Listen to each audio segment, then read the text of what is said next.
এই মুক্তিযুদ্ধের আজকে বাংলাদেশে অনেকে মুক্তিযোদ্ধা ছিলেন, বাংলাদেশের সম্পদ লুটপাট করেছিল। আমি বিশ্বাস করি এই সরকার এই ভুয়া মুক্তিযোদ্ধা যারা তাদের অবস্থানকে তারা কিন্তু ছাড় পাবে না।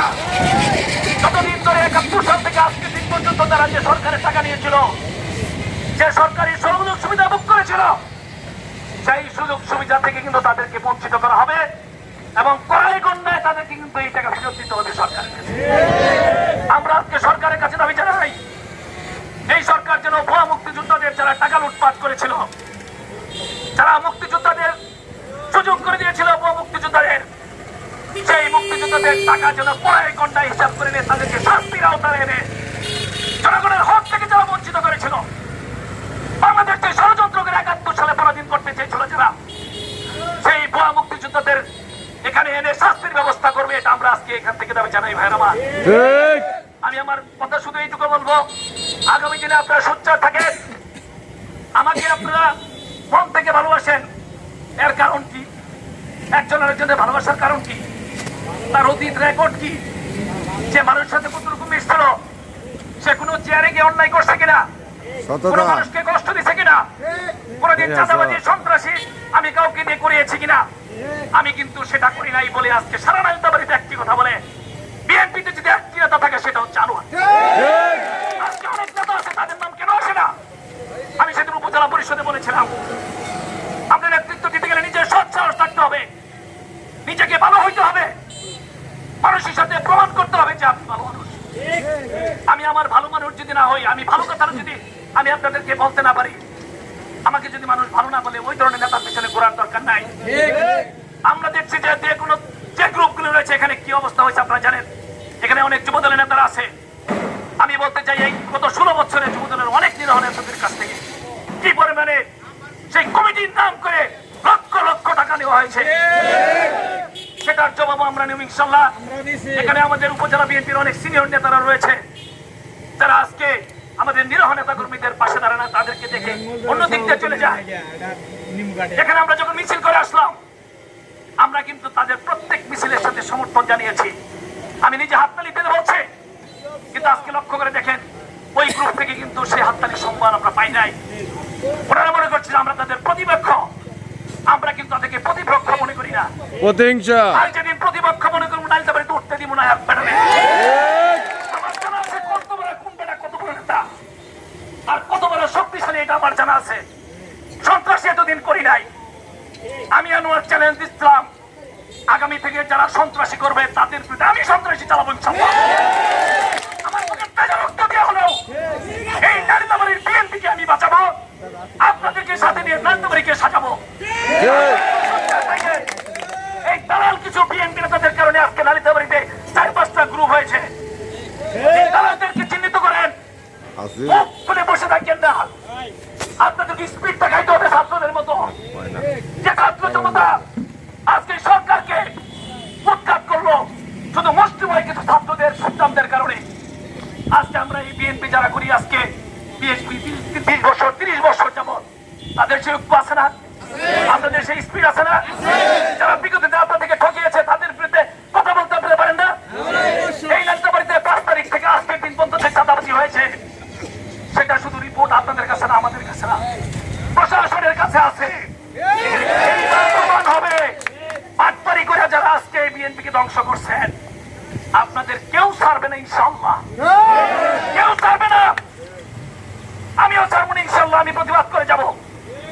সেদিন সাবরে আমি গিয়েছিলাম গতকালকে, ওখানে আওয়ামী লীগের আগে চাঁদাবাজি করতো, ৬০০ টাকার ফি ছিল, সেটা জনগণ সেটা দিত, ২৩০০-২৫০০ টাকা নিয়ে হয়েছে ১৬ বছর। গতকালকে যখন আমি ঘুমতে পেলাম, এখানে বিএনপির প্রতিবায় এক নেতা, তার কোনো ৫টা লোক নাই, বাড়ির থেকে একটা লোক আনতে আমি দেখি নাই। বাড়িতে বাড়িতে তার কোনো অবস্থান নাই। সেই নেতা ওখানে তার এক ভাই আছে, তার ষড়যন্ত্র করে ওখানে একদিনের টাকা উঠিয়েছিলেন, তাকে দিয়ে দিবেন, উনি বিএনপি নেতা, ওনাকে দিতে হবে। আমি সাথে সাথে ইউনূস সাহেবকে বললাম, এসএলএম সাহেবকে বললাম, মিজান চেয়ারম্যান, আমাদের আইয়ুব চেয়ারম্যান আর হলো মজিদ চেয়ারম্যানকে সাথে নিয়ে সেই আসারের অফিস রেস্টোর অফিসে আওয়ামী লীগ এক সময় লুটপাট করছে, বিএনপি কারণে আমাদের অনেক নেতা সেই অফিসে গিয়ে চাঁদা শুরু করছে। ভাই, আপনি যদি রোধ না করেন, আমরা আজকে যাব মালিক রেজিস্ট্রার অফিসে যা দলিল লেখক তাদের সাথে কথা বলবো, সাব রেজিস্ট্রারের সাথে কথা বলবো। যদি আগের নিয়ম চলে তাহলে কিন্তু সেটা খবর আছে। কবির ভাই সহ আমরা 10-15টা মোটরসাইকেল নিয়ে ওখানে আমি গিয়েছিলাম। যাওয়ার পর ওনাদেরকে কথা বললাম। কথা বলার পর ওনারা আশ্বস্ত করলেন যে না, বিগত দিনে যা হয়েছে এখন আর হবে না। সেটার প্রমাণ আমরা পাইছি। একদিনের যে টাকা চাঁদা তোলা হয়েছিল, সেই টাকা সন্ধ্যার মধ্যেই সচল অবস্থানে ফিরিয়ে দেওয়া হয়েছে। এটা প্রমাণিত হয়েছে। আমরা যেখানে যাবো সেটা সততা নিয়ে যাবো। আমরা যেখানে যাবো জনগণের হক আদায় করার যাবো। আমরা যেখানে যাবো মানুষের ভালোবাসা নেওয়ার জন্য যাবো। সেখানে লুটপাট করার জন্য, চাঁদাবাজি করার জন্য আমরা আমাদের গ্রুপ যাবে না ইনশাআল্লাহ। যাই হোক, আমি আমার বক্তৃতা লম্বা না করে শুধু বলবো, ঐক্যবদ্ধ থাকেন। কোন কচুক্রি মহলের সাথে আপনারা দাঁত করেন না। বিএনপিকে আর ধ্বংসের দিকে যেতে দেওয়া হবে না। আপনারা যদি পাশে থাকেন, আমি আপনাদেরকে পাশে নিয়ে এই বিএনপিকে আমরা ভালো বিএনপিতে পরিণত করব। যারা বিএনপিকে অভিনন্দন জানাই, ওনারাও যেন বুঝতে পারেন নালিতাবাড়িতে কার গ্রুপের কি অবস্থা। ওনারা যেন বুঝতে পারেন টাকা দিয়ে যেন কেউ আমাদের এই নালিতাবাড়ির বিএনপিকে কিনে নিতে না পারে। আমি সম্মানিত জেলা বিএনপির সভাপতি মাহমুদুল হক রুবেল সাহেবকে বলবো, আমাদের প্রিয় নেতা, আমাদের লিডার, যাকে আমরা সিলেট দেই, আমাদের একজন ভালো নেতা এমপি মাহমুদুল হক রুবেল সাহেবকে আজকে এই সভা থেকে বলবো, আপনি অত্যন্ত ভালো মানুষ। যে কারণে আজকে বারবার নির্বাচন হলে ঝিনাইগাতীর শ্রীমূর্তি থেকে বিপুল ভোটে উনি নির্বাচিত হন। 3বার এমপি হয়েছেন, বাবা মন্ত্রী ছিল। আপনি সততা আছে বলেই শেরপুর জেলায় বারবার নেতৃত্ব আপনার কাছে আসে। আমরা আপনাকে সহযোগিতা করি। আমি আপনাকে বিনয়ের সহিত বলবো, যারা বিএনপিকে বিক্রি করতে চায়, যারা বিএনপিকে আজকে নীরবে তুলতে চায়, তাদের বিরুদ্ধে আপনি সোচ্চার হবেন। আমরা আপনার সাথে আছি ইনশাআল্লাহ। সাধারণ সম্পাদক আমাদের প্রিয় নেতা, যিনি আজকে শেরপুরকে সুসংগঠিত করেছেন, এই বিরোধী দলের নেতাকে নেতৃত্বকে আজকে প্রতিষ্ঠিত করেছেন, শেরপুরের আওয়ামী লীগকে যিনি দাঁড়িয়েছেন, শেরপুরের বিএনপিকে যিনি সুসংগঠিত করে লক্ষ লক্ষ টাকা খরচ করে বিএনপিকে আজকে এই অবস্থানে নিয়ে এসেছেন। আমি আমার প্রিয় নেতা হরজত ভাইকে বলতে চাই, আমি কিন্তু কারো গ্রুপ করি না। আমি শেরপুর জেলার সভাপতি, সেক্রেটারি, দুজনেরই গ্রুপ করি আমি।